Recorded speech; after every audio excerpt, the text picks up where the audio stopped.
So it's been about a year since the Secure Act 2.0 was passed. Here's a few reminders about what's going to change in 2024.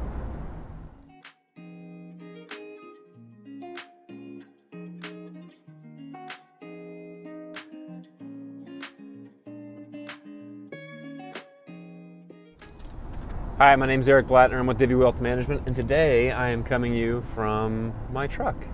I'm on the way into work and wanted to try something a little bit different. Usually we record these videos from the home office or from our office in North Kansas City, and today this is going to be a relatively quick update. And before I get into it, just want to remind people that if you want to follow along with our thoughts and read comments on the markets or planning topics, things of that nature, best way to do that is go over to our website. That's divvywealth.com, DIVVI wealth.com, and sign up for our blog there, where we typically send out posts and updates about once a week. Or you can head over to YouTube and search at Divvy Wealth Management and subscribe to our channel there. We would appreciate the support. So with that being said, here are a couple reminders about what's going to change in 2024 as a result of Secure Act 2.0.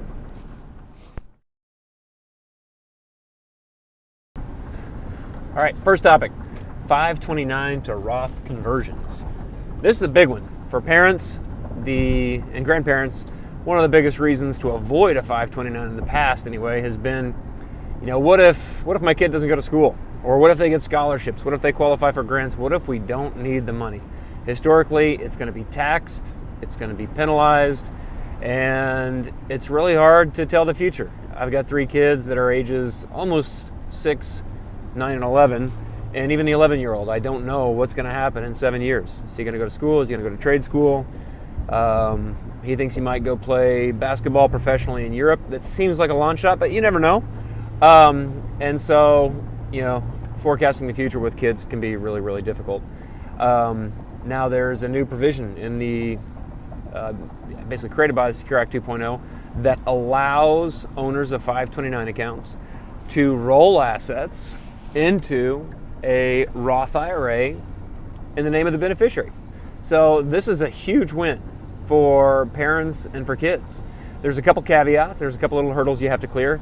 Like the account needs to have been funded for 15 years. The child needs ordinary income or earned income up to the amount that's being converted. And there's a lifetime limitation. So you can only do this with $35,000. It would probably take 5 years or so to actually max out those 529 to Roth conversions. But we kind of did the math last year in a blog post, and theoretically, with a newborn child, if you wanted to contribute $13,000 to a 529 plan purely with the intent of rolling it to a Roth, you're basically setting that child up to have about $1 million in tax-free assets, tax-free income. No, not annual income, but the Roth IRA should grow to be worth about $1 million. And as a reminder, all those withdrawals, assuming those qualifications are met, are going to come out completely tax-free. So it's a pretty big win for kids and families, and at least alleviates one of the concerns that what if I fund this thing and we don't need it? So now you have an out. You can set your kids up for potentially a better retirement with the option of a really significant pool of tax-free money to draw in. So that's number one. All right, number 2 is going to be continued. I saw somebody out there call it Rothification. That's not my term, but more and more retirement plans are getting the Roth option. The Roth option was introduced for IRAs, individual retirement accounts, in 1998, and quickly became one of the preferred savings vehicles for people saving for retirement. Why? You get to make after-tax contributions to your Roth IRA, invest it however you wish, grow those assets over time, and then, again, if you meet those qualifications, all the money comes back to you completely tax-free. You also don't you don't have to worry about required distributions because the IRS has already collected their tax bill. There's no tax liability associated with Roth assets, so there's no incentive for them to force distributions. So from your perspective, what that means is you can leave those monies in there as long as you would like. The Roth options are going to be expanded now, so owners of the small business owners in particular, we're looking at you. If you've got a SEP IRA, a simple IRA, Roth will now be an option. So if you would expect current income tax rates to be lower today than perhaps they might be in your 60s, 70s, somewhere down the line, then the Roth option could seriously be worth considering. A lot of folks like to approach this too with a little bit of optionality or tax diversification. So if you've been saving in a traditional SEP IRA for the last 10 years and you already understand that all that money is going to come back to you as ordinary income, taxed at ordinary income tax rates, and you'd like to have a little bit of optionality, maybe you want to go ahead and pay some of that tax liability today and use the Roth option to give yourself more choices in retirement. So that's number 2. Roth is coming to SEP and Simple. Third reminder for 2024, people with student debt, pay attention. Historically, if you have come out of college with a big student loan, it's been a bit of a headwind for saving for retirement. You had to have a choice, or you had to make a choice, make a decision. Do I want to pay down my student debt, or do I want to contribute to my employer's retirement plan? In a lot of cases, people would try to at least contribute enough to get a match if there was one, and then perhaps deploy the rest to paying down student loans if there was enough to go around. In a lot of cases, there may not be enough. You know, those first-time jobs generally aren't the highest-paying jobs, so you might not have had a lot extra to contribute to your retirement plan and pay down loans. Well, starting in 2024, employers are allowed to treat your student loan payment as essentially a salary deferral to your 401k, or in layman's terms, a contribution to your retirement plan. So if they offer a matching option to retirement plan contributions, they can now look at your student loan payment as a contribution and match it dollar for dollar, or whatever the matching contribution percentages are for that plan, and give you an opportunity, the employee an opportunity to pay down that debt and still have dollars going into that retirement plan saving for later, which is a pretty cool feature for those folks that have some student debt. That's number 3.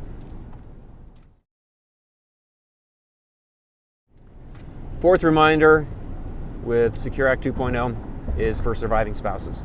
And this really is going to apply to spouses. The surviving spouse is quite a bit older than the younger spouse. So let's say you've got a 401k.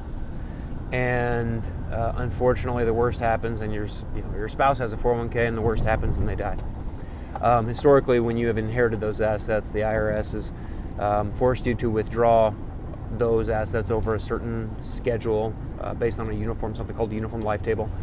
And basically, the older you are, the bigger those distributions get. So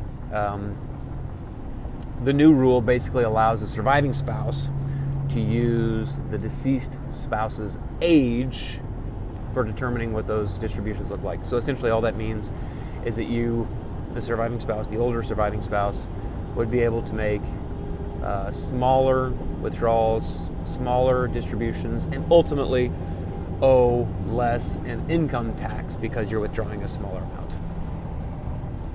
Sorry you had to stare at my chest. That's number 4. Small business owners, pay attention again. Their Secure Act 2.0 introduced some tax credits. They want to encourage you to install a retirement plan for yourself and for your employees. And to do this, they're providing you a tax credit. Generally, one of the hurdles that small business owners have faced when installing a new plan is the startup costs. Well, now, thanks to Secure Act 2.0, business owners can get a tax credit for some of those startup costs within the first 3 years. Yes, there are some rules, there are some limitations, but you could potentially get up to $5,000 in tax credits for installing new plans. That's basically going to apply to people that have more than 20 employees, fewer than 100 employees. But if you have questions about this, or if you're a business owner and you don't have a retirement plan, feel free to reach out to us. We'd be happy to talk through what some of that might look like for you, and essentially getting refunded. A tax credit, again, is just a dollar for dollar reduction in your tax bill. So it's a pretty sweet deal for business owners and a nice incentive to really consider those retirement plans. And as a secondary reminder, those retirement plans are generally going to help the business owner pay less in taxes and for their employees, it's going to be a really nice benefit. There's tons of research out there that suggests retirement plans are one of the biggest benefits that employees look for in employers. So having something like that on the books that can help them save for retirement is can be a very important piece to attract and retain good talent. So that's number 5. So thanks again for watching. Those are the top 5 reminders from Secure Act 2.0. Went into place, signed into law December 2022. Some of the provisions go into effect in 2024. Hopefully this recap is helpful. And if you want to read the full post with a few other reminders, go over to divvywealth.com/blog, and it should be the first article at the top of the page there, or in the search box you can type Secure Act, and it should be one of 2 or 3 articles that pops up. Again, we would love your support. If you go over to divvywealth.com, please sign up for our blog there, and we will send you updates and thoughts around markets and planning, things like that, typically once a week. Otherwise, go over to YouTube and search at Divvy Wealth Management and subscribe to our channel there. And thanks again for watching. We appreciate your support. If you have any questions, please reach out. Take care.